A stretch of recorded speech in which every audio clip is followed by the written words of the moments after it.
So I grew up like 30 minutes south of Salt Lake City. I was raised in the Mormon church until I was about 10 years old. I loved it. I loved being Mormon.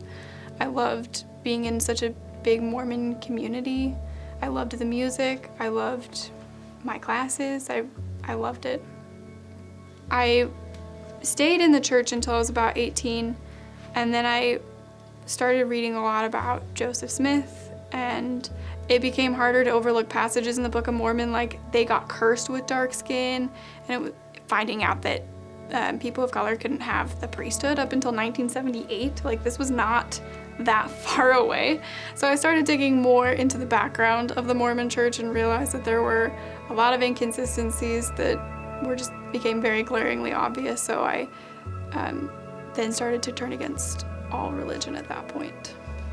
I had been living a pretty rough lifestyle. I did a lot of drugs and then kind of had a weird moment where I gotten myself into some really shady situations and kind of felt like I was at rock bottom. So I just kind of started pulling some pieces together. I got really into yoga. I even studied yoga in India, but I specifically got into like their philosophies, and they prescribe a pretty conservative lifestyle. So I started getting into like politics essentially, and I started listening to Ben Shapiro and Dennis Prager and Steven Crowder, and they started even kind of demonstrating this is what the world looks like without God. I started to realize that there was a lot more to religion than Mormonism specifically. I thought I'd been biblically literate, and I kind of realized I know nothing about the Bible, so maybe I should give it a little bit of a chance. And then in the spring of 2018, there was a professor, an adjunct professor that I'd known and been somewhat close to since I was 14, and he had raped about 16 girls, and one of them was a good friend and a mentor of mine. So that kind of rocked my world. I ended up going home, and I was at that point really suicidal. And I specifically remember I almost could not stop crying all the time. Like at work, I'd have to sit there and like try not to cry. I remember like tears just like flooding onto my legs while I'm sitting there trying to meditate and like try different breathing exercises, and I'm trying different yoga poses, and I've got incense lit, and I've got essential oils coming out of a diffuser, like literally trying everything that I knew how. Nothing worked, nothing. And I was just shaking all the time, and I felt like I was gonna pass out. So I was in a yoga pose where I put my knees against my chest and I kind of lay on the floor with my arms out in front of me.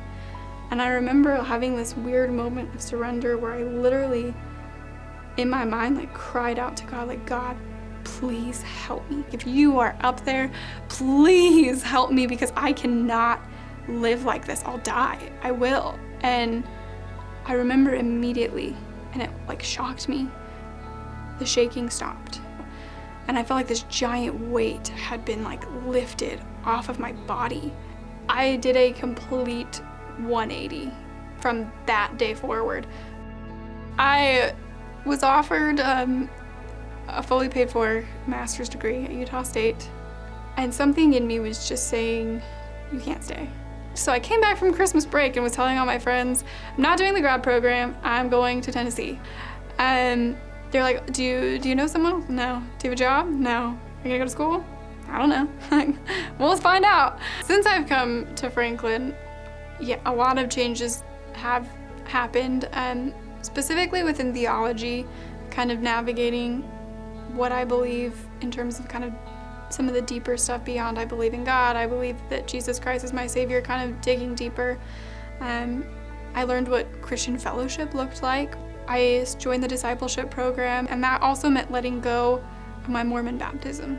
Really, I finally felt like I needed to put a bookend to the Mormonism. It's been such a huge part of my identity. I think it's why God had to bring me out of Utah. I finally felt like now was the time to publicly profess my faith and share what God's done in my life, because He's done crazy amount, and I'm kind of just looking forward to the ways He's going to continue to use me and looking for those opportunities.